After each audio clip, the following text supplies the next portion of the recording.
Итоги деятельности контрольно-счетной палаты аппарата уполномоченного по правам человека в Ингушетии за 2018 год, а также исполнение бюджета, территориального фонда ОМС и поправки в закон о бюджете ТФОМС.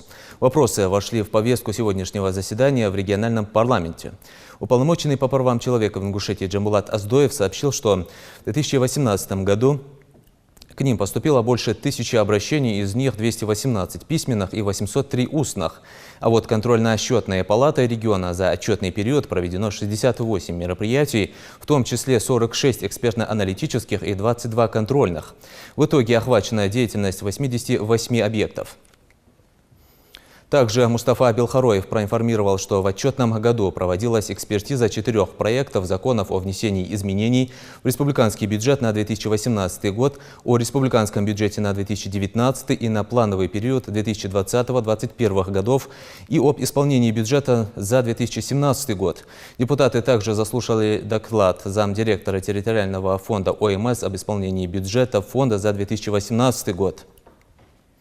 Он сообщил, что в прошлом году в основном сохранена тенденция общего финансового состояния системы здравоохранения.